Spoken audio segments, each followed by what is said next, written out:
Hello everyone, welcome back to medical Gyani. आज बात करने वाला हूँ सिरप डेक्सोरेंज के बारे में। तो आइए जानते हैं इसके बारे में एक एक चीज़, इसके यूजेस क्या है, इसके डोजेस क्या है, इसके साइड इफ़ेक्ट, इसके कॉन्ट्रा इंडिकेशन यानी कि किन किन लोगों को इस सिरप का इस्तेमाल नहीं करना चाहिए। तो आइए जानते हैं एक एक करके सारी डिटेल्स इस सिरप के बारे में। तो चलिए स्टार्ट करते हैं। हाँ, तो मैं बात कर रहा था सिरप डेक्सोरेंज के बारे में। तो सबसे पहले जान लेते हैं इसके केमिकल कंपोजिशंस के बारे में कि क्या क्या कंपोजिशंस, क्या क्या सॉल्ट है इस सिरप के अंदर। तो जानते हैं एक एक करके। तो इसके कंपोजिशन में है फेरिक अमोनियम सिट्रेट 160 mg में, उसके बाद है सियानोकोबालामिन 7.5 mg में, उसके बाद है फॉलिक एसिड 0.5 mg में, और इस सिरप में जरा सा अल्कोहल का भी मात्रा है।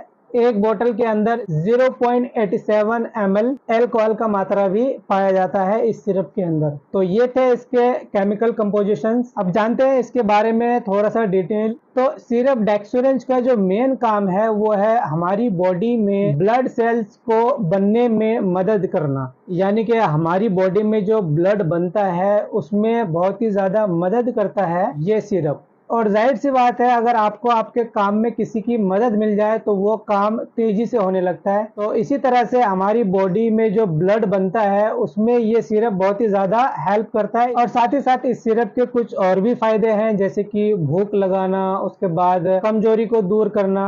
हाँ, तो चलिए अब जानते हैं इसके एक एक करके प्रॉपर यूजेज, यानी कि इस सिरप का इस्तेमाल कब किया जाता है और किन प्रॉब्लम्स को ठीक करने के लिए इस सिरप का इस्तेमाल किया जाता है।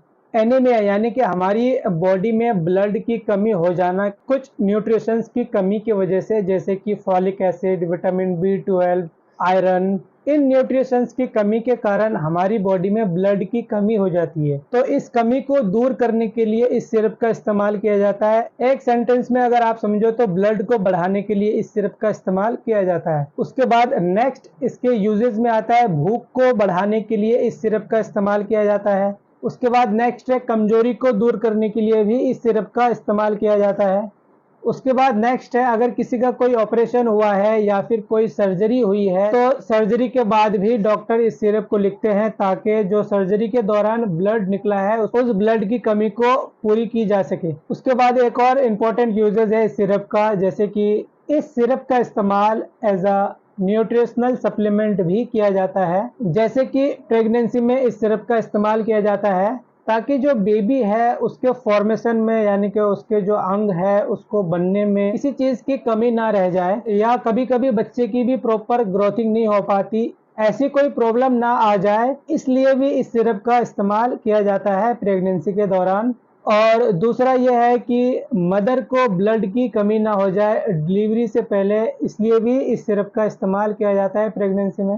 सिमिलरली लैक्टेशन में भी इस सिरप का इस्तेमाल किया जाता है ताकि बच्चे को ज़्यादा से ज़्यादा न्यूट्रिशंस मिल पाए। तो इन सभी प्रॉब्लम्स को ठीक करने के लिए ये एक बहुत ही अच्छा सिरप माना जाता है, बल्कि इसका रिजल्ट बहुत ही ज़्यादा अच्छा है। तो अब बात कर लेते हैं इसके डोजेज के बारे में। तो बहुत ही सिंपल है इसके डोजेज। 5 ml सुबह शाम दिया जाता है इस सिरप को, और ये कैप्सूल फॉर्म में भी आता है। तो रोजाना रात को एक कैप्सूल लिया जाता है। अब बात करते हैं इसके साइड इफेक्ट्स के बारे में कि क्या क्या साइड इफेक्ट हो सकता है इस सिरप से। तो इसके साइड इफेक्ट में आता है डिप्रेशन, यानी कि तनाव। इंसान डिप्रेशन में जा सकता है इस सिरप को पीने से अगर ये सिरप सूट नहीं करता है। उसके बाद नेक्स्ट है कोई भी एलर्जिक रिएक्शन हो सकती है बॉडी में कहीं पे भी। उसके बाद नेक्स्ट साइड इफेक्ट है बिटर टेस्ट इन माउथ, यानी कि मुंह का जो टेस्ट है वो चेंज हो सकता है, कड़वापन आ सकता है टेस्ट में। उसके बाद एक और साइड इफेक्ट है इस सिरप का ब्लोटिंग, यानी कि सूजन भी आ सकता है इस सिरप को पीने से अगर ये सिरप सूट नहीं करता है। तो ये थे इसके कुछ साइड इफेक्ट। अगर इनमें से कोई भी आपको हो रहा है तो आप तुरंत अपने नजदीकी डॉक्टर को जरूर बताएं। तो अब हम जान लेते हैं इस सिरप के कॉन्ट्रा इंडिकेशन के बारे में, यानी कि किन लोगों को किस टाइम इस सिरप का इस्तेमाल नहीं करना चाहिए। तो सबसे पहले मैं बता दूं कि चाय के साथ इस सिरप का इस्तेमाल नहीं कर सकते हैं, कॉफ़ी के साथ इस सिरप का इस्तेमाल नहीं कर सकते।